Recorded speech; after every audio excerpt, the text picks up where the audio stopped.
Sabahınız xeyirli olsun, həftəniz xeyirli, bərəkətli olsun inşallah. Aprelin 13-üdür. Beynəlxalq Maliyyə Birjasında bildiyiniz kimi yenidən Hörmüz boğazı ilə bağlı müharibələr davam edir. Yəni atəşkəs İran rədd elədi atəşkəsi və bildiyiniz kimi səhər saatlarında yəni bütün brokerlərdə qiymət, neftin qiyməti sürətlə yuxarıda doğru 8 dollar geplə açıldı və qızılda isə nə çox, nə az 115 dollarlıq aşağı endi.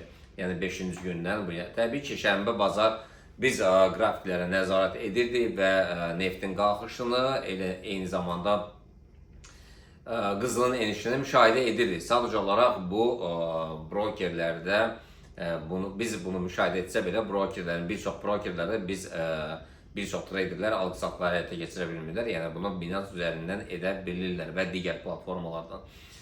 Belə, yəni yəqin gələcəkdə belə bir fikir var. Forex-də də brokerlər 24 saat, 7-24 edəcəklər. Yəni həftənin bütün günləri Bitcoin-dəki kimi, coinlərdəki kimi alqı-satqıları həyata keçirərsiniz. Yəni yenidən bu traderlər üçün demək olar ki, şənbə bazarda istirahat olmayacaq. Yəni belə olsa təbii ki, yaxşı olacaq. Nə üçün? Çünki traderlər bütün bazarı izləyə bilərlər və şənbə bazar baş verənlərdən sonra, yəni birinci günün sürprizlərlə qarşılaşmazlar.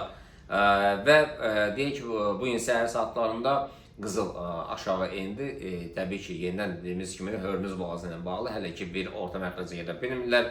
Amerika yenidən hücumlar əmələ istəyir. Bu dəfə deyək ki, hava ilə yox, yəni su ilə, yəni quru ilə də edə bilmədi, hava ilə də edə bilmədi, yəni hücumları. Bu dəfə yəni deyək ki, gəmilərlə Hörmüz boğazına girmək istəyir. Təbii ki, bu baş versə neft kəskin olaraq yenidən qalxacaq. Əslində hal-hazırdakı vəziyyətdə neftin real qiyməti deyil, sadəcə olaraq onu hələ ki stabil saxlayırlar. Əslində 150 dollarda keçməlidir.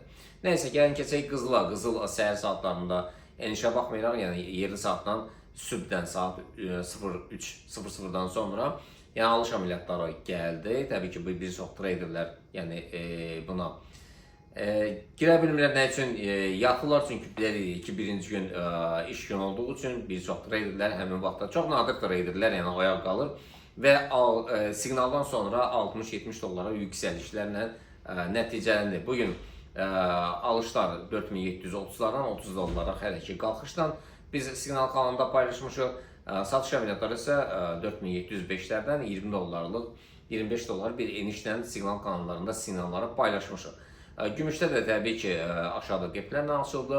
Bugün alışlar 74-700-lər, satışlar isə 73-800-lərdən gələcək.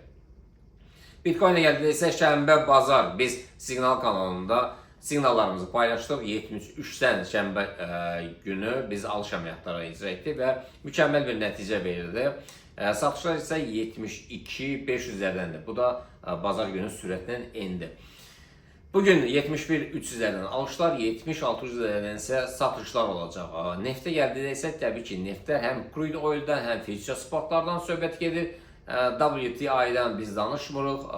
Əsasən də daha kaliteli, daha bahalı neftlərdən danışırıq. Yəni deyək ki, qiymət səhər saatlarında 8 dollar yuxarıda qeplə açılıb, yəni istiqamətlə davam etdirməsinə baxmayaraq, deyək ki, keçən həftənin yəni yuxarıda olan qeplə aşağı endi, yəni həmin qepi hələ ki bağlaya bilməyib. Və alışlar bugün 105-lərdən gələcək. Bu təbii ki, söhbət future spotlardan gedir. Satışlar isə 103-dən. Crude oil'lər gəldə isə 103-lərdən alışlar, 97-lərdən isə satışlardır. Yəni neft platformalarda, brokerlərdə müxtəlif qiymətlərədir. Belə, baxın hansı brokerin platformasından istifadə edirsiniz. Euro dolları və funt dolları təbii ki gəldi isə bunlardan qepdən aşağıda açıldı və hələ ki yuxarı doğru istiqamət davam etdirib qepi bağlamaq istəyir. Yəni qepdən nəzər çatdırım ki, bu brokerdən brokerlər fərqlidir. Yəni serverin aktiv olmasının çox şey asılıdır. Elə brokerlər deyək ki, serveri saat 2-də aktiv edirlər və qiymətin rahat enməsini görə bilirsiniz. Bəziləri isə 3-də aktiv edirlər və qepdən müşahidə olunur. Belə, deməli alışlar euro dollarda 1.16950-dən, satışlar 1.16800-lərdən, funt dollar rəqabətində alışlar 1.1034-100-lərdən, satışlar isə 1.33800-lərdən. Yəni gün ərzində yenidən xəbərləri